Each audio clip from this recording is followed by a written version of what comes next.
ಶ್ರೀಗುರುಭ್ಯೋ ನಮಃ ಹರಿ ಓಂ ಯೋऽन्तಃ ಪ್ರವಿಶ್ಯ ಮಮ ವಾಚಂ ಮಾಂ ಪ್ರಸಪ್ತಾಂ ಸಂಜೀವಯತ್ಯಖಿಲಶಕ್ತಿಧರಸ್ವಧಾಮ್ನಾ ನ್ಯಾಂಶ್ಚ ಹಸ್ತಚರಣಶ್ರವಣತ್ವಗಾದೀನ್ ಪ್ರಾಣಾನ್ ನಮೋ ಭಗವತೆ ಪುರುಷಾಯ ತುಭ್ಯಂ ಭವತಿ ಧನುಭಾವಾದಿಡಂ ಕೋಪಿ ವಾಗ್ಮಿ ಜಡಮತಿರಭಿಜಂತುರ್ಜಾಯತೆ ಪ್ರಾಜ್ಞಮೂಢಿಃ सकलवचनचेतो देवता भारती सा मम वचसि धत्तां सन्निधिं मानसे च तपो विद्याविरक्त्यादिसद्गुणौ घाकरानहं वादिराजगुरून् वन्दे हयग्रीवपदाश्रयान् पूज्याय राघवेन्द्राय सत्यधर्मरताय च भजतां कल्पवृक्षाय नमतां कामधेनवे ब्रह्मचर्यहरिप्रीतिसुविद्यावादशालिनः इष्टदान् कष्टहर्तॄर्नः विद्यामान्यान् मुनीन् नमः.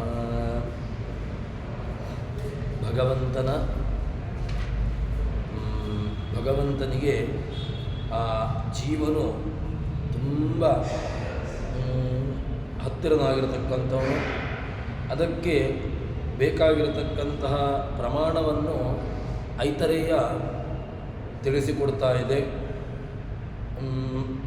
ಭಗವಂತನ ಬಲ ಅದು ಯಾವತ್ತೂ ಕೂಡ ಕೈಸದೇ ಇರತಕ್ಕಂತಹ ಸಂಪತ್ತುಳ್ಳವನು. ಅಂತಹ ಭಗವಂತನು ಬೃಹತಿ ಅಂತ ಅನಿಸಿಕೊಳ್ತಾನೆ. ಯಾಕೆ ಅಂತಂದರೆ ಬೃಹತ್ವಾತ್ ಬೃಹತಿ ಇತ್ಯೇವ ಅಂತ ಹೇಳಿಕೊಂಡು ಪ್ರಮಾಣವನ್ನು ಕೊಡ್ತಾರೆ. ಬೃಹತ್ವಾತ್ ಬೃಹತಿ ಇತ್ಯೇವ ಭಗವಂತ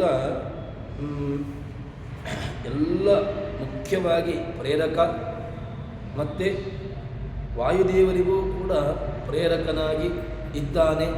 ಆದ್ದರಿಂದಾಗಿ ಅವನನ್ನು ಬೃಹತಿ ಅಂತ ಕರೆದ್ರು. ಇದಾದ ಮೇಲೆ ಆ ಪರಮಪುರುಷನಾಗಿರ್ತಕ್ಕಂತಹ ಭಗವಂತ ಅವನ ಮುಖದಿಂದಾಗಿ ಅವನ ಅವಯವಗಳಿಂದಾಗಿ ದೇವತಾ ಸೃಷ್ಟಿಯನ್ನು ಹೇಳ್ತಾರೆ. ಭಗವಂತನ ಅವಯವಗಳಿಂದಾಗಿ ಏನು ಚಕ್ಷುರಿಂದ್ರಿಯ, ಶ್ರೋತ್ರೇಂದ್ರಿಯ, ಅದೇ ರೀತಿಯಾಗಿ ತ್ವಗಿಂದ್ರಿಯ, ಎಲ್ಲ ಮನಸ್ಸು, ಎಲ್ಲ ವಿರಾಟ್ ರೂಪವುಳ್ಳಂತಹ ಭಗವಂತ. ಆ ವಿರಾಟ್ ರೂಪನಾಗಿರತಕ್ಕಂತಹ ಭಗವಂತನ ಅವನ ಅವಯವಗಳಿಂದಾಗಿ ದೇವತಾ ಸೃಷ್ಟಿಯ ಉಪಕ್ರಮ ಆಯಿತು ಎಂಬುದನ್ನು ಐತರೇಯ ಕಿಂಚಿತ್ತು ಅದರ ಬಗ್ಗೆ ಹೇಳ್ತದೆ. ಏನು ಅಂತ ಕೇಳಿದರೆ, ಅಥಾತೋ ವಿಭೂತಯಃ ಅಸ್ಯ ಪುರುಷಸ್ಯ ತಸ್ಯ ವಾಚಾ ಸೃಷ್ಟೌ ಪೃಥಿವೀ ಚ ಅಗ್ನಿಶ್ಚ ಅಸ್ಯಾಂ ಓಷಧಯಃ ಜಾಯಂತೆ ಅಗ್ನಿ ಏನಾಂ ಸ್ವದಯತಿ ಇದಂ ಆಹರೇತತ್ ಇದಂ ಆಹರೇತತಿತಿ ಏವಮೇತೋ ವಾಚಂ ಪಿತರಂ ಪರಿಚರದ ಪೃಥಿವೀ ಚಾಗ್ನಿಶ್ಚ. ಭಗವಂತನ ಅವಯವಗಳಿಂದಾಗಿ ಆ ಸೃಷ್ಟಿಯ ಉಪಕ್ರಮ ಅದರ ಬಗ್ಗೆ ಹೇಳ್ತಾರೆ.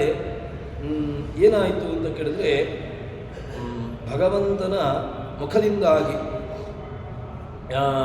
ಮುಖದಿಂದಾಗಿ ಯಾರು ಸೃಜಿಸಲ್ಪಟ್ಟರು ಅಂತ ಕೇಳಿದ್ರೆ, ನಾವು ಪ್ರಸಿದ್ಧವಾಗಿರತಕ್ಕಂತಹ ಪುರುಷ ಸೂತ್ರದಲ್ಲಿ ಅದನ್ನು ಹೇಳ್ತೇವೆ.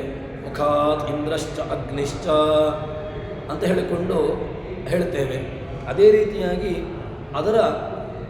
ಅದೇ ರೀತಿಯಾಗಿರತಕ್ಕಂತಹ ಅರ್ಥವನ್ನೇ, ಅದೇ ರೀತಿಯಾಗಿರತಕ್ಕಂತಹ ಅಪೌರುಷೇಯವಾಗಿರತಕ್ಕಂತಹ ಈ ಉಪನಿಷತ್ತು ಏನು ಹೇಳ್ತದೆ ಅಂತ ಕೇಳಿದರೆ, ತಸ್ಯ ವಾಚಾ ಸೃಷ್ಟೌ, ತಸ್ಯ ವಾಚ ಅವನ ಮಾತಿನಿಂದಾಗಿ, ಅವನ ಮಾತು ಅಂತ ಹೇಳಿದರೆ ಅವನ ಬಾಯಿ, ಭಗವಂತನ ಬಾಯಿಯಿಂದಾಗಿ ಯಾರು ಸೃಜಿಸಲ್ಪಟ್ಟರು ಅಂತ ಕೇಳಿದರೆ, ಪೃಥಿವೀ ಅಗ್ನಿ.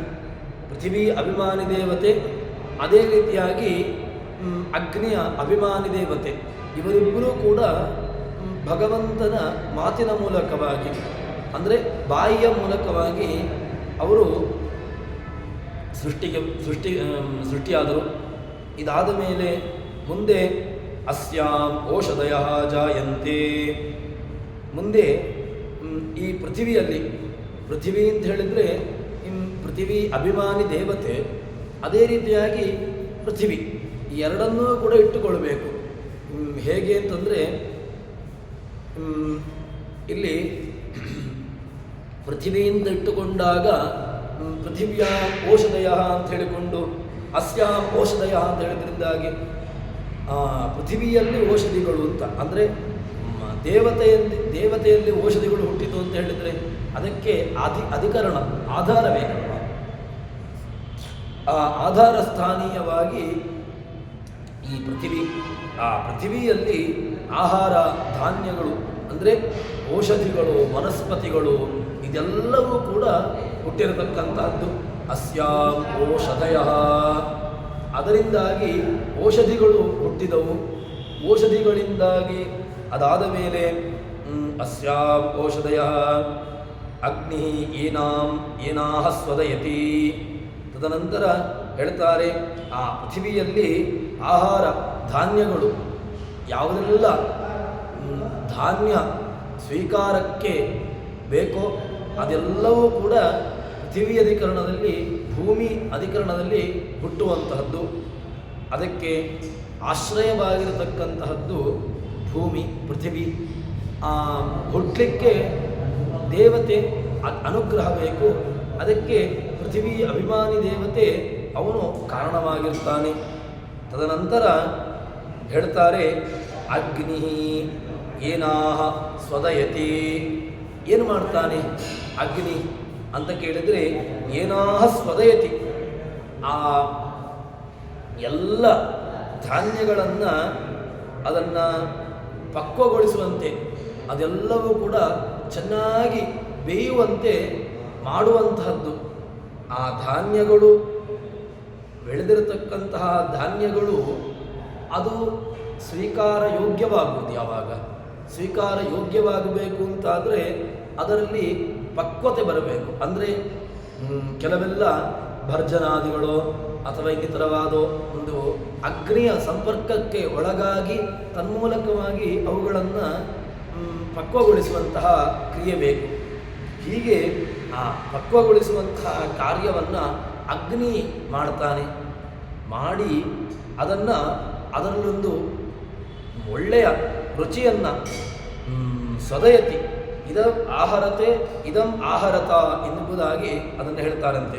ಅಂದರೆ ಈ ಧಾನ್ಯವನ್ನು ನೀವು ತರಬೇಕು ಎಂಬುದಾಗಿ ತಾನು ಅದನ್ನು ಪಕ್ವಗೊಳಿಸುವಂತಹ ಅಗ್ನಿಯ ಸಂಪರ್ಕ, ತೇಜಸ್ಸಂಪರ್ಕವಾದಾಗ ಅಲ್ಲಿ ಎಲ್ಲ ಯಾವುದೇ ಧಾನ್ಯಗಳು ಅದು ಪಕ್ವವಾಗಬೇಕು ಅಂತಾದರೆ ಅದಕ್ಕೆ ಅಗ್ನಿಯ ಸಂಪರ್ಕ ಎಂಬುದು ಅತ್ಯವಶ್ಯಕ. ಅಗ್ನಿಯ ಸಂಪರ್ಕ ರಹಿತವಾಗಿ ಇಲ್ಲವೇ ಇಲ್ಲ. ಯಾವ ಕಡೆಯ ಪಕ್ಷ ಯಾವುದೋ ಒಂದು ಪೃಥಿವಿಯಲ್ಲಿ ನಾವು ಯಾವುದೋ ಒಂದು ಧಾನ್ಯವನ್ನು ಅಥವಾ ಯಾವುದೋ ಒಂದು ಔಷಧಿಯನ್ನು ಅದನ್ನು ಬೆಳಿತೇವೆ ಅಂತಾದರೆ ಅದಕ್ಕೆ ಮುಖ್ಯವಾಗಿ ಬಾಹ್ಯವಾಗಿರತಕ್ಕಂತಹ ಒಂದು ಅಗ್ನಿ ಅಂದರೆ ಸೂರ್ಯನ ತೇಜಸ್ಸಂಯೋಗವಾದರೂ ಅದಕ್ಕೆ ಬೇಕೇ ಬೇಕು. ಹೀಗೆ ತೇಜಸ್ಸಂಯೋಗವಾಗದೇ ಇರತಕ್ಕಂತಹ ಒಂದು ವ್ಯವಸ್ಥೆಯನ್ನು ಹೇಳಲಿಕ್ಕಾಗೋದಿಲ್ಲ. ಹಾಗೆ ಇನ್ನು ಅದನ್ನು ನಾವು ಜೀವರಾಶಿಗಳನ್ನು ಸ್ವೀಕಾರ ಮಾಡಬೇಕು ಅಂತಾದರೆ ಅದಕ್ಕೆ ಈ ಅಗ್ನಿ ಸಂಪರ್ಕ ಎಂಬಂತಹದ್ದು ಅತ್ಯವಶ್ಯಕ. ಈ ಪೃಥಿವಿ, ಅಗ್ನಿ ಇದೆಲ್ಲವೂ ಕೂಡ ಪಕ್ವಾನ್ನವನ್ನು ಎಲ್ಲ ಒಳ್ಳೆಯ ಪಕ್ವವಾಗಿರ್ತಕ್ಕಂತಹದ್ದನ್ನು ತಂದು ಯಾರಿಗೆ ಭಗವಂತನಿಗೆ ಅದನ್ನು ತಂದು ತಾವು ಅರ್ಪಣೆಯನ್ನು ಅದನ್ನು ಅವರಿಗೆ ಸಮರ್ಪಣೆಯನ್ನು ಮಾಡುತ್ತಾರೆ ಎಂಬುದಾಗಿ ಹೇಳ್ತಾರೆ. ಪರಿಚರತಃ ಏವಂ ಏತೌ ವಾಚಂ ಪಿತರಂ ಪರಿಚರತಃ. ಪಿತರಂ ಯಾರು ಇಡೀ ಜಗತ್ತಿಗೆ ತಂದೆ ತಾಯಿಯ ಸ್ಥಾನವಾಗಿರತಕ್ಕಂತಹ ಪಿತರಂ ಅಂತ ಹೇಳಿದುಕೊಂಡು ಇಲ್ಲಿ ಒಂದು ಏಕವಿಭಕ್ತಿಗವಾಗಿ ಪ್ರಯೋಗವನ್ನು ಮಾಡಿದ್ದು. ಮಾತಾಚ ಪಿತರೋಚ ಪಿತರಶ್ಚ ಮಾತಾ ಪಿತರೋ ಅಂತ ಸಮಸ್ತವಾಗಿ ಏಕವಿಭಕ್ತಿಗವಾಗಿ ಪ್ರಯೋಗವನ್ನು ಮಾಡುವಂತಹದ್ದು. ಅದೇ ರೀತಿಯಾಗಿ ಇಲ್ಲಿ ಉಪನಿಷತ್ತು ಪ್ರಯೋಗ ಮಾಡಿರತಕ್ಕಂತಹದ್ದು ವಾಚಂ ಪಿತರಂ ಪರಿಚರತಃ ಅಂತ. ಅಂದರೆ ಪಿತರಂ ತಂದೆಯಾಗಿರತಕ್ಕಂತಹ ವಿಷ್ಣು ಅವರನ್ನು ಉಪಚರಿಸ್ತಾರೆ ಎಂಬುದಾಗಿ ಹೇಳ್ತಾರೆ. ಹೀಗೆ ಆ ವಿಷ್ಣುವಿನ ಮುಖ, ಭಗವಂತನ ಮುಖ ಅಂತ ಹೇಳಿದರೆ ಭಗವಂತನಿಗೆ ಆ ನೈವೇದ್ಯವನ್ನು ಸಮರ್ಪಿಸ್ತಾರೆ. ಇಡೀ ಏನು ಆ ಪಕ್ವವಾಗಿರತಕ್ಕಂತಹದ್ದು ಏನಿದೆ ಅದನ್ನು ಭಗವಂತನಿಗೆ ನಿವೇದಿಸ್ತಾರೆ, ಭಗವಂತನಿಗೆ ಅರ್ಪಿಸ್ತಾರೆ ಎಂಬುದಾಗಿ ಹೇಳ್ತಾರೆ. ಇಷ್ಟು ಉಪಾಸನೆ ಮಾಡಲಿಕ್ಕೆ ಅತೀ ಅವಶ್ಯಕವಾಗಿ ಮಾಡಲೇಬೇಕಾಗಿರತಕ್ಕಂತಹದ್ದು. ಈ ವಿಷ್ಣುವಿನ ಭಗವಂತನ ಮುಖದ ಮಹಿಮೆ ಅಷ್ಟಿದೆ. ಅದನ್ನು ತಿಳಿದು ಉಪಾಸನೆ ಮಾಡಲು ಯೋಗ್ಯ, ಮತ್ತು ಅವನಿಗೆ ಉಪಾಸನೆ ಮಾಡುವಂತಹದ್ದು ಅಲ್ಲ. ಅದು ಯಾವತ್ ಅನುಪೃಥಿವಿ ಯಾವತ್ ಅನ್ವಗ್ನಿ ತಾವಾನ್ ಅಸ್ಯ ಲೋಕೋ ಭವಿತಿ ನಾಸ್ಯ ತಾವಲ್ಲೋಕೋ ಜೀರ್ಯತೆ ಯಾವದೇತಯೋಃ ನ ಜೀರ್ಯತೆ ಪೃಥಿವ್ಯಾಶ್ಚ ಅಗ್ನೇಶ್ಚ ಏವಮೇತಾಂ ವಾಚೋ ವಿಭೂತಿಂ ವೇದ. ಮುಂದೆ ಉಪನಿಷತ್ತು ಹೇಳ್ತದೆ ಏನು ಅಂತ ಕೇಳಿದರೆ, ಹೀಗೆ ಆ ಭಗವಂತನ ಮುಖದ ಮಹಿಮೆಯನ್ನು ತಿಳ್ಕೊಂಡು ಅದನ್ನು ಯಾರು ಉಪಾಸನೆ ಮಾಡ್ತಾನೋ ಆ ಮಾಡುವಂತಹ ಉಪಾಸಕನಿಗೆ ಅವನಿಗೆ ಏನಾಗ್ತದೆ ಅಂತ ಕೇಳಿದರೆ, ಪೃಥಿವಿ ಅಗ್ನಿ ಎಲ್ಲವೂ ಕೂಡ ಅವನಿಗೆ ಪೃಥಿವಿ, ಅದೇ ರೀತಿಯಾಗಿ ಅಗ್ನಿ, ಪೃಥಿವಿ ಅಗ್ನಿಗಳು ಯಾವತ್ತು ಕಾಲವಾಗಿ ಎಷ್ಟು ಪ್ರದೇಶದಲ್ಲಿ ವ್ಯಾಪಿಸಿಕೊಂಡಿರ್ತದೆಯೋ ಅಷ್ಟು ಕಾಲ ಅವನು ಪುಣ್ಯವನ್ನು ಸಂಪಾದನೆ ಮಾಡ್ತಾನೆ. ತಾವಾನ್ ಏತಾಹ ಯಾವತ್ ಅನುಪೃಥಿವಿ ಯಾವತ್ ಅನ್ವಗ್ನಿ ತಾವಾನಸ್ಯ ಲೋಕೋ ಭವಿತಿ ನಾಸ್ಯ ತಾವಲ್ಲೋಕೋ ಜೀರ್ಯತೆ. ಅವನಿಗೆ ಯಾವ ಕಾಲಕ್ಕೂ ಕೂಡ ಉಪಾಸಕನಿಗೆ ಅವನಿಗೆ ಕೆಟ್ಟದ್ದು ಅಂತ ಆಗಲಿಕ್ಕೆ ಸಾಧ್ಯವೇ ಇಲ್ಲ. ಸದಾ ಕಾಲದಲ್ಲೂ ಕೂಡ ಅವನಿಗೆ ಒಳಿತು ಎಂಬುದು ಅವನನ್ನು ಅನುಸರಿಸಿಕೊಂಡು ಬರುವಂತಹದ್ದು. ಮತ್ತು ಆ ಉಪಾಸನೆಯನ್ನು ಮಾಡಿದ ಅಂತಾದರೆ ಆವಾಗ ಅಷ್ಟು ವರ್ಷಗಳ ಕಾಲ ಅವನು ಉಪಾಸನೆಯನ್ನು ಮಾಡಿದ ಫಲದಿಂದಾಗಿ ಅವನಿಗೆ ಒಳ್ಳೆಯ ಪುಣ್ಯ ಲೋಕ ಎಂಬುದು ಲಭಿಸ್ತದೆ. ಅಷ್ಟು ಮಾತ್ರವಲ್ಲದೆ ಅವನಿಗೆ ಮುಕ್ತಿಯಲ್ಲಿಯೂ ಕೂಡ ಏನು ಭಗವಂತನ ಲೋಕ ಸಾಮಾನ್ಯವಾಗಿರತಕ್ಕಂತಹದ್ದಲ್ಲ, ಅಷ್ಟು ಸುಖದಿಂದಾಗಿ ಅವನು ಭಗವಂತನ ಲೋಕದಲ್ಲಿ ಇರ್ತಾನೆ. ಅಂದರೆ ಮುಕ್ತಿಯಲ್ಲೂ ಕೂಡ ಅವನು ಭಗವಂತನ ಜೊತೆಗಿರ್ತಾನೆ ಎಂಬುದನ್ನು ಇಲ್ಲಿ ಹೇಳುತ್ತಾರೆ. ಹೀಗೆ ಆ ಭಗವಂತನನ್ನು ಅನುಸರಿಸಿಕೊಂಡು ಭಗವಂತನ ಜೊತೆಗೆ ಯಾರಿರ್ತಾನೆ ಅಂಥವನಿಗೆ ಸದಾ ಕಾಲದಲ್ಲೂ ಕೂಡ ಅವನಿಗೆ ಕೆಡುಕು ಎಂಬುದು ಆಗುವುದಿಲ್ಲ ಎಂಬುದನ್ನು ಹೇಳ್ತದೆ. ಇನ್ನು ಈ ಉಪನಿಷತ್ತಿಗೆ ಬೇಕಾಗಿರತಕ್ಕಂತಹ ಪ್ರಮಾಣವನ್ನು ಆಚಾರ್ಯರು ಹೇಳ್ತಾರೆ. ಉಚ್ಯತೆ ತಸ್ಯ ವಾಚ ಸೃಷ್ಟೌ ಅಗ್ನಿ ಕ್ಷಿತಿ. ಅವನ ಮಾತಿನಿಂದಾಗಿ, ಮಾತು ಅಂತ ಹೇಳಿದರೆ ವಾಚ, ವಾಗೀಂದ್ರಿಯ, ಮಾತಿನ ಆ ವಾಗೀಂದ್ರಿಯದ ಮೂಲಕವಾಗಿ ಅಲ್ಲಿ ಅಗ್ನಿ, ಅದೇ ರೀತಿಯಾಗಿ ಪೃಥ್ವಿ ಇವರು ಸೃಷ್ಟಿಯಾಗಲ್ಪಟ್ಟಿದ್ದಾರೆ. ಇನ್ನು ಶುಶ್ರೂಷಾರ್ಥ ಅವರು ಹುಟ್ಟಿದ್ದು ಯಾಕೆ, ಅವರು ಸೃಷ್ಟಿಯಾಗಿದ್ದು ಯಾಕೆ ಅಂತ ಕೇಳಿದರೆ, ತಸ್ಯ ಪೃಥ್ವಿ ಜನಯತ್ಯೋಷಧೀ ಪ್ರಭು. ಆ ಅಗ್ನಿ ಸೃಷ್ಟಿಯಾಗಿದ್ದಾರೆ, ಸೃಷ್ಟರಾಗಿರತಕ್ಕಂಥವರು ಯಾರಿಗೋಸ್ಕರ? ಭಗವಂತನ ಸೇವೆಗೋಸ್ಕರವಾಗಿ.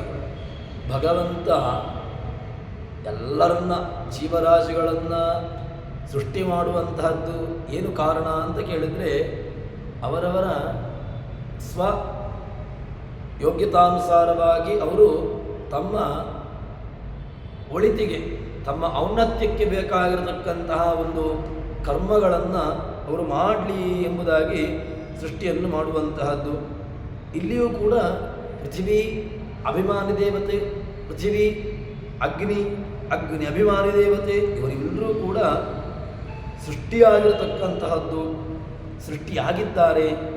ಭಗವಂತನ ಸೇವೆಗೋಸ್ಕರವಾಗಿ ಅವರು ಸೃಷ್ಟಿಯಾಗಿರತಕ್ಕಂತಹದ್ದು.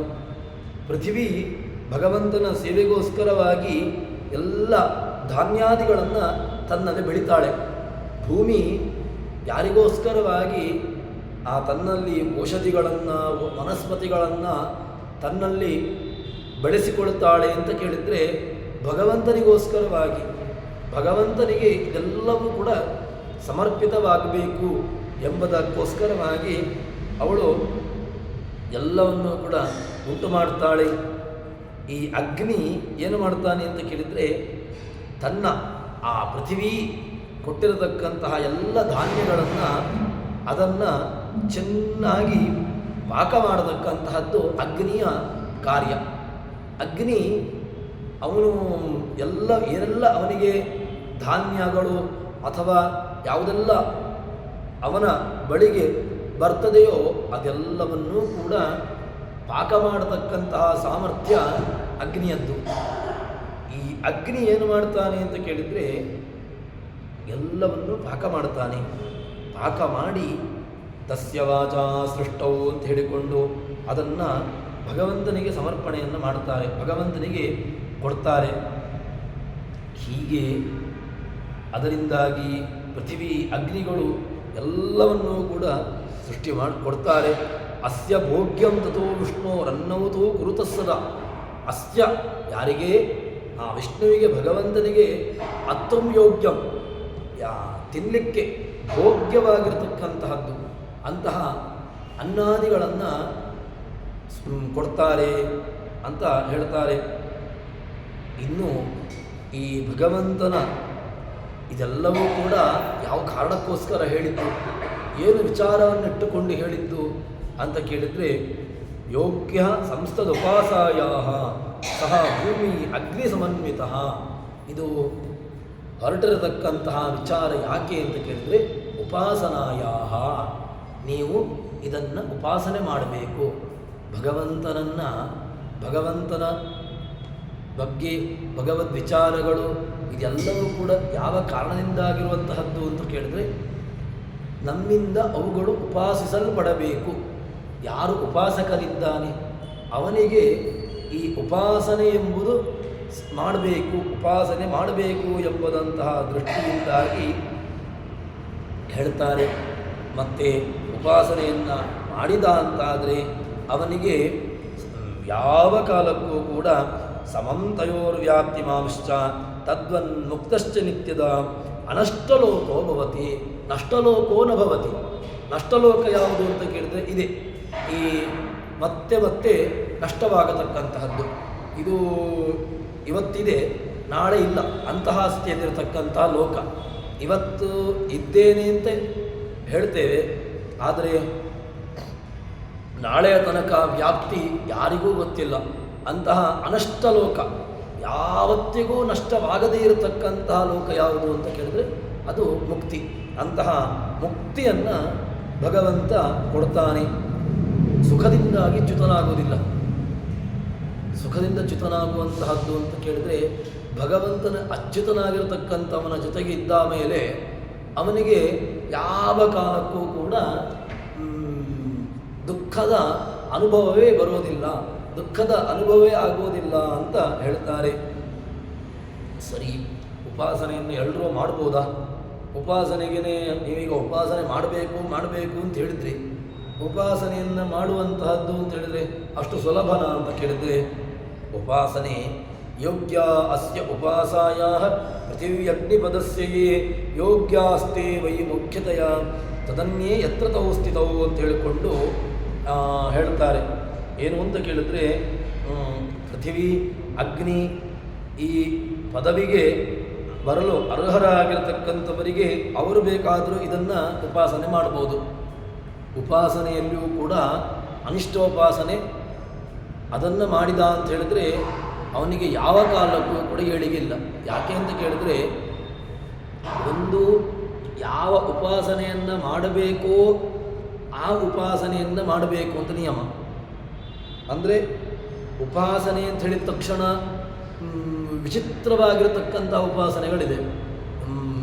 ಹೇಗೇಗೋ ಮಾಡಿಕೊಂಡು ಕ್ಷುದ್ರವಾಗಿರತಕ್ಕಂತಹದ್ದು, ಯಾವುದೋ ಒಂದು ಕ್ಷುದ್ರವಾಗಿರತಕ್ಕಂಥ ಶಕ್ತಿಗಳು, ನೀಚ ಶಕ್ತಿಗಳು, ಆ ನೀಚ ಶಕ್ತಿಗಳ ಉಪಾಸನೆಯನ್ನು ಮಾಡಿ ಅದನ್ನು ತನ್ನ ಮುಷ್ಟಿಯಲ್ಲಿಟ್ಟುಕೊಂಡು ತಾನು ಯಾವುದೋ ಒಂದು ಜಗತ್ತನ್ನು ಗೆದ್ದಿದ್ದೇನೆ ಅಂತ ಹೇಳಿಕೊಂಡು ಇರತಕ್ಕಂಥವರು ಅಂಥವರಿಗೆ ಯಾವ ಕಾಲಕ್ಕೂ ಕೂಡ ನಾವು ಅಂಥವರನ್ನು ಅರಸಿಕೊಂಡು ಹೋಗಬಾರ್ದು. ಯಾಕೆ ಅಂತ ಕೇಳಿದರೆ ಅವರು ಯಾವತ್ತೂ ಕೂಡ ಏಳಿಗೆನೇ ಆಗದೇ ಇರತಕ್ಕಂಥವರು.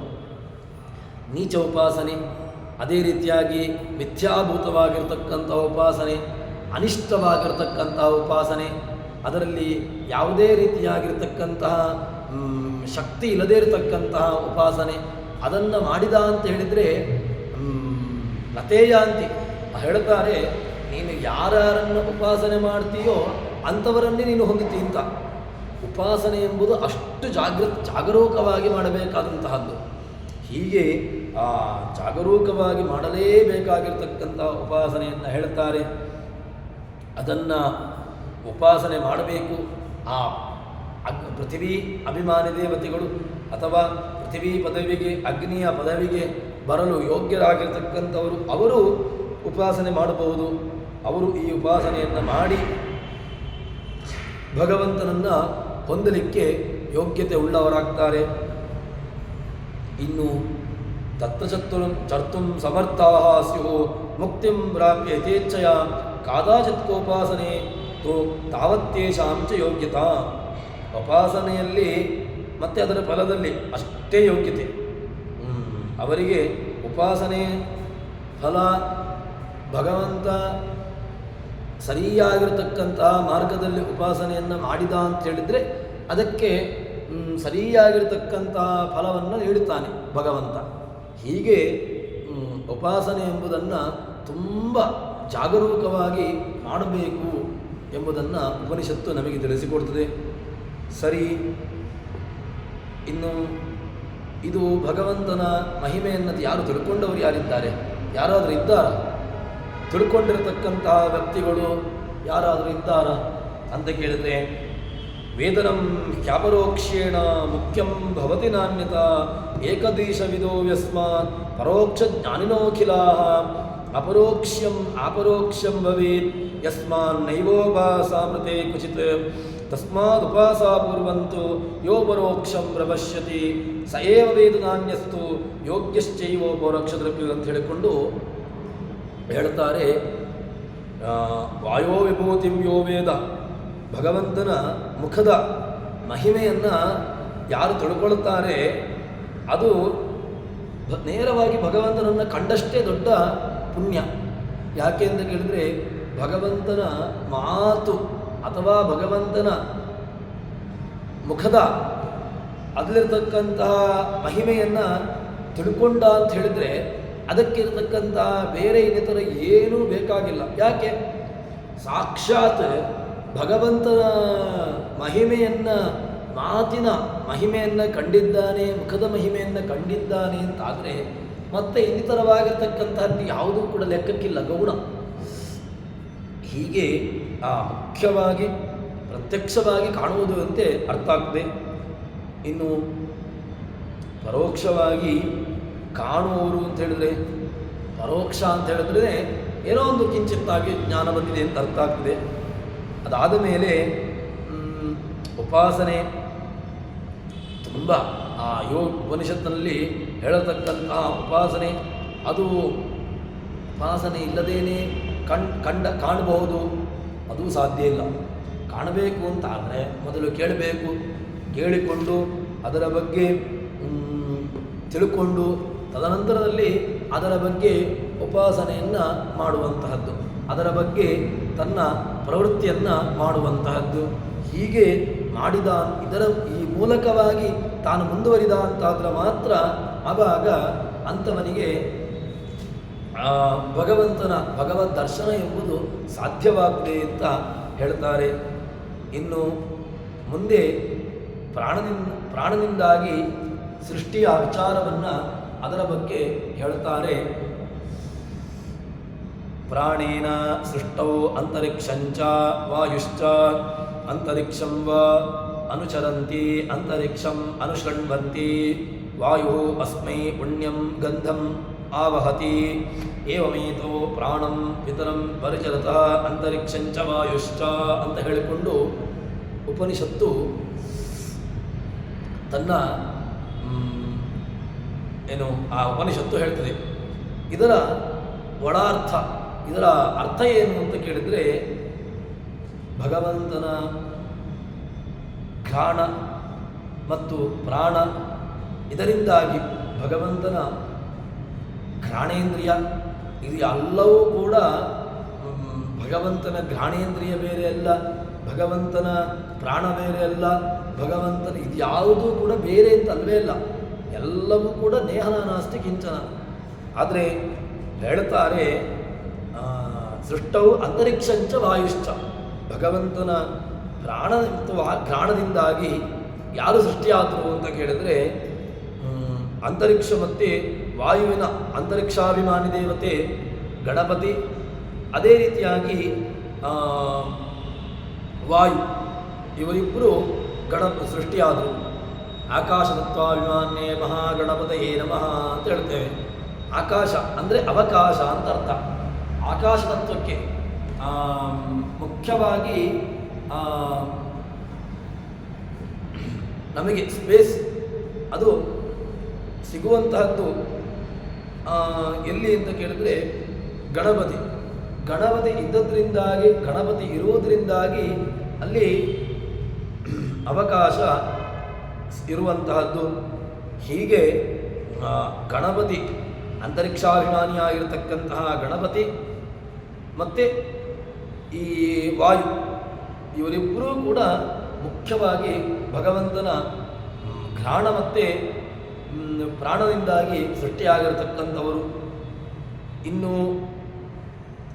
ಅವರು ಏನು ಮಾಡ್ತಾರೆ ಅಂತ ಕೇಳಿದರೆ, ಈ ಗಣಪತಿ ಅಂತರಿಕ್ಷಾಭಿಮಾನಿಯಾಗಿರ್ತಕ್ಕಂತಹ ಗಣಪತಿ ಅವಕಾಶವನ್ನು ನೀಡ್ತಾನೆ. ಅವರು ಈ ಕೊಡುವುದರಿಂದಾಗಿ ಗಣಪತಿ ಅವಕಾಶವನ್ನು ಕೊಡ್ತಾನೆ. ಅವಕಾಶವನ್ನು ಕೊಡುವುದರಿಂದಾಗಿ ಅವನು ಭಗವಂತ ಏನು ಮಾಡ್ತಾನೆ, ಒಳ್ಳೆಯ ಇದ್ದುಕೊಂಡು ಗಣಪತಿ ಅಲ್ಲಿ ಅವಕಾಶವನ್ನು ಕೊಡ್ತಾನೆ. ಅದರಿಂದಾಗಿ ಜೀವ ಅವನು ಒಳ್ಳೆಯ ಸಜ್ಜೀವ ಭಗವತ್ ಪರಿದಾಯಕವಾಗಿರ್ತಕ್ಕಂತಹ ಕರ್ಮದ ಕಡೆಗೆ ತಾನು ಹೋಗ್ತಾನೆ, ಮಾಡುತ್ತಾನೆ.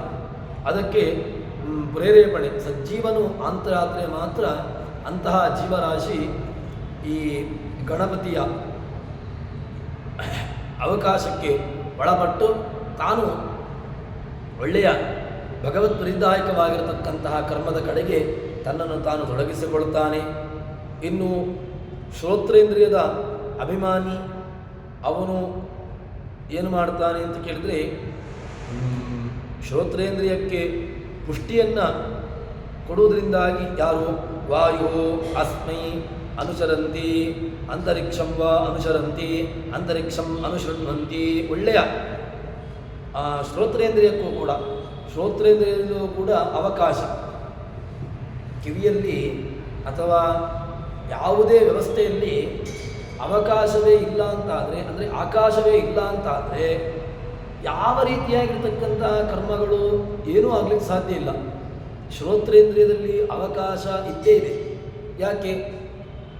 ಕಿವಿಯಲ್ಲಿ ಅವಕಾಶ ಇಲ್ಲ ಅಂತಾದರೆ ಆವಾಗ ಏನಾಗ್ತದೆ ಅಂತ ಕೇಳಿದರೆ, ಯಾವ ಕಿವಿ ಯಾವತ್ತೂ ಕೂಡ ಒಳ್ಳೆಯ ಕರ್ಮದ, ಒಳ್ಳೆಯ ವಿಚಾರಗಳ ಕಡೆಗೆ ಅದು ಕೇಳಲಿಕ್ಕೆ ಹೋಗೋದಿಲ್ಲ. ಇದು ಕಿವಿ ಶ್ರೋತ್ರೇಂದ್ರಿಯ ಅದು ಒಳ್ಳೆಯದನ್ನು ಕೇಳಿಸಿಕೊಳ್ಬೇಕು ಅಂತಾದರೆ ಅದಕ್ಕೆ ಅವಕಾಶ ಪುಷ್ಟಿ ಇರುವುದರಿಂದಾಗಿ ಭಗವನ್ ಮಹಿಮೆಗಳನ್ನು, ಭಗವತ್ ವಿಚಾರಗಳನ್ನು, ಭಗವಂತನ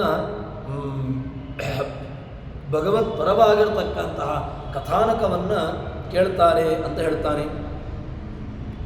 ಇನ್ನು ಭೂತವಾಯು ಜೀವನ ಘ್ರಾಣೇಂದ್ರಿಯದಲ್ಲಿ ಇದ್ದುಕೊಂಡು ಸುಗಂಧವನ್ನು, ಮುಖ್ಯವಾಯು ಜೀವರಿಗೆ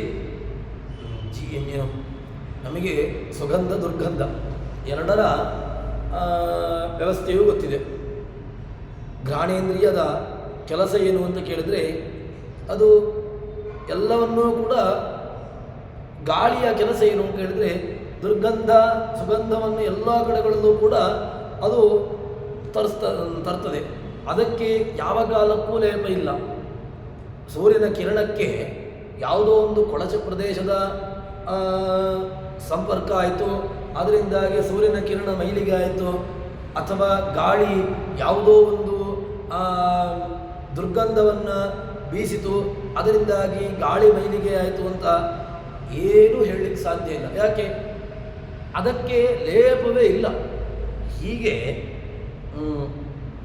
ಘ್ರಾಣೇಂದ್ರಿಯದಲ್ಲಿರ್ತಕ್ಕಂಥವರು, ಆ ಭೂತವಾಯು ಜೀವರ ಘ್ರಾಣೇಂದ್ರಿಯದಲ್ಲಿರತಕ್ಕಂತಹ ಭಗವಂತನಿಗೆ ಒಳ್ಳೆಯ ಸುಗಂಧದ ಆಘ್ರಾಣೆಯನ್ನು, ಅದೇ ರೀತಿಯಾಗಿ ದುರ್ಗಂಧದ ಆಘ್ರಾಣೆಯೂ ಕೂಡ. ಇನ್ನು ಅದಾದ ಮೇಲೆ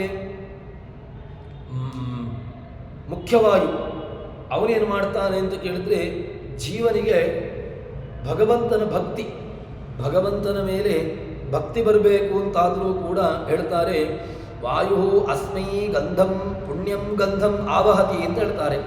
ವಾಯು ಪುಣ್ಯಂ ಗಂಧಂ ಅಂತ ಒಳ್ಳೆಯ ಸುಗಂಧವನ್ನು ಇಲ್ಲಿ ತರ್ತಾನೆ.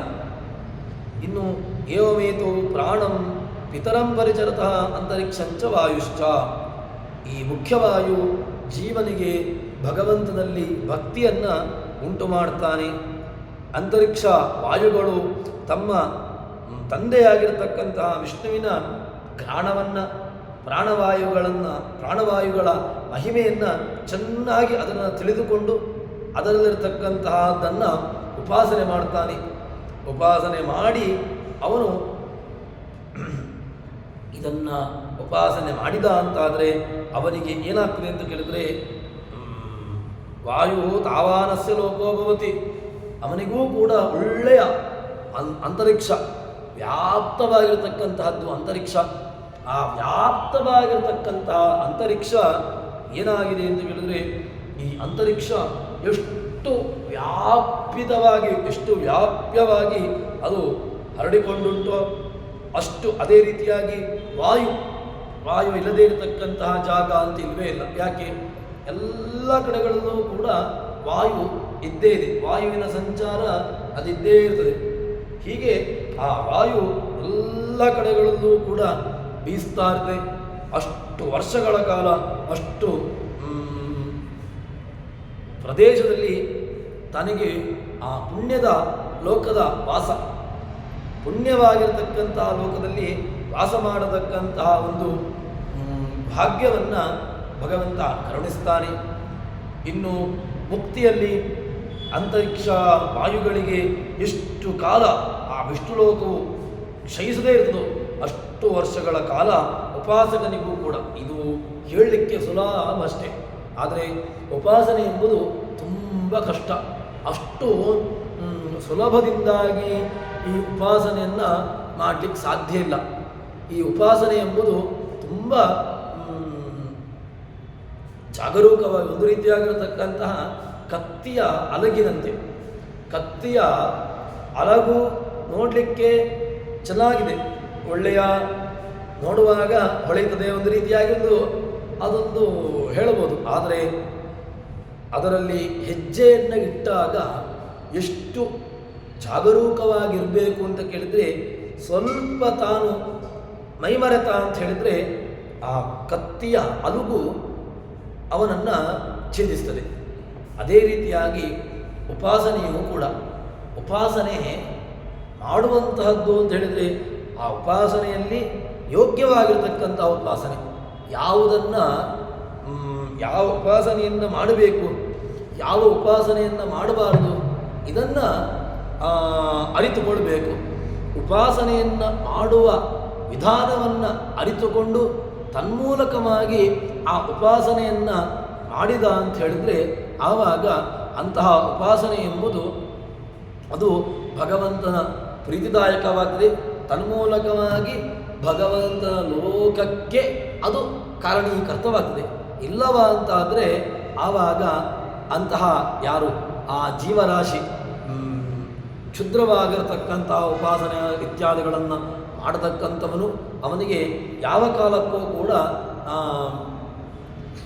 ಏಳಿಗೆ ಎಂಬುದು ಆಗೋದಿಲ್ಲ ಎಂಬುದಾಗಿ ಈ ಐತರೇಯ ಉಪನಿಷತ್ತು ಭಗವಂತನ ಪ್ರಾಣದ ಸೃಷ್ಟಿಯ ಮೂಲಕವಾಗಿ ನಮಗೆ ತಿಳಿಸಿಕೊಡ್ತದೆ. ಇನ್ನು ಮುಂದಿನ ಚಕ್ಷುರಿಂದ್ರಿಯದಿಂದಾಗಿ ಆಗತಕ್ಕಂತಹ ಸೃಷ್ಟಿ ಅದರ ವಿಚಾರವನ್ನು ಮುಂದೆ ಹೇಳ್ತಾರೆ. ಅದನ್ನು ಮುಂದಕ್ಕೆ ಸೇರಿದಾಗ ನೋಡೋಣ ಅಂತ ಹೇಳುವಲ್ಲಿ ಹರಿಪ್ರಿಯತಾಂ ಶ್ರೀಕೃಷ್ಣ ಅರ್ಪಿತಮಸ್ತು.